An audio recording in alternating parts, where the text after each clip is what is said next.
Well, I was born and raised right here in Broadway. My mother was bringing me to church when I was walking, and I'm so old that I was started out in the church down to the east of here before this building was built. So I was raised all the way through all of the classes, and we did the little felt boards and moved Jesus around on a felt board and all those things you do, and had some wonderful teachers that I just loved. But I never really learned who Jesus was. I never missed church growing up. Even when I went off to college at the University of Denver, I went every Sunday and sometimes on Wednesday, mainly because it was my tradition. I had a problem when I came back to Lubbock one time during Christmas, and I had a real problem with the teacher at what is now Christ in Action. And I really got discouraged. And because of that, and I was judgmental, that I quit going to church. And I didn't go for 35 years. If it had been 40, it had been more biblical, but I cut it short. Later in life, I was one of those I was raised kind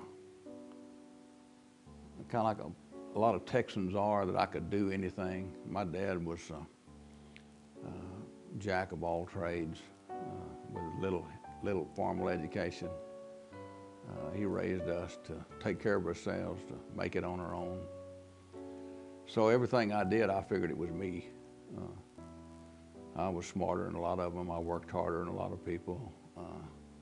I was very successful, always have been. Financially, never had any setbacks to speak of, and so I felt I probably had a big ego,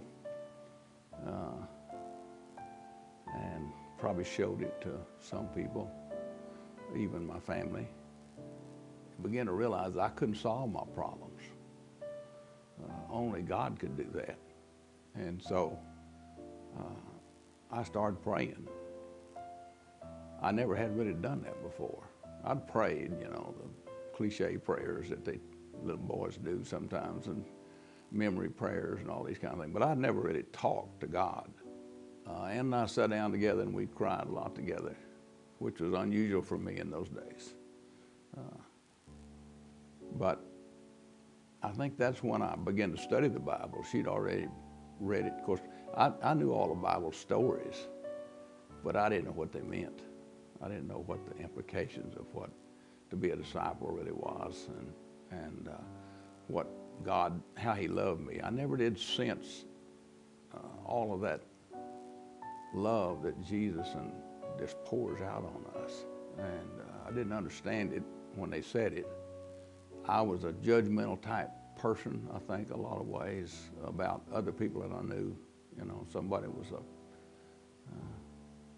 confessed to be a Christian and sat on the front row, but I knew some of the things that they did in business and stuff that didn't match up, and so I condemned everybody for that. I just didn't realize what the love and the mercy that God had for me until I started reading the Bible really seriously. And I'd read it a few times, but it was, I guess, like a novel. But then when I started reading Ephesians, for instance, chapter 2, verse 4, where God in His mercy, unlimited mercy, saved us, raised us out of the grave just like He did Jesus. It was nothing we could do. All we had to do is turn to Him and confess Him, and there we were. And that made a great relief with me. From that time on, I began to really have a strange feeling coming through me. I mean, I know it sounds crazy, but I was not the same person, and yet I didn't know what I was talking about. I just knew what was happening. Time went on, and when I'd read about salvation by grace, it began to remind me of my father, my earthly father.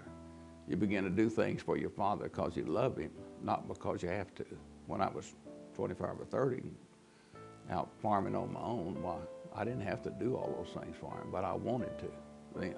And I think that's the way I was with Jesus.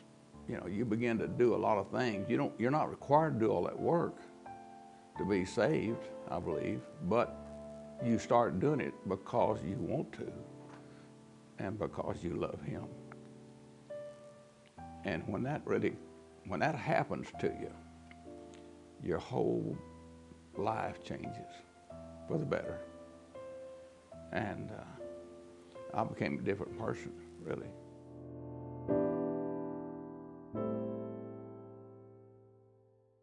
Once you're comfortable with Jesus, and I think that's a good word, you want to learn more and more and more. You never quit learning, because there's a lot of mystery in the Bible. I think we only learn, we're probably not supposed to know it all. I hear people say, well, boy, when I get to heaven, I've got a couple questions to ask. I don't think we're going to be asking any questions. I think we're going to be in awe. It's so important in our lives and in the people who know us, for us to be Jesus followers, true followers, to where we do sacrificial things, not because we have to, but because we want to.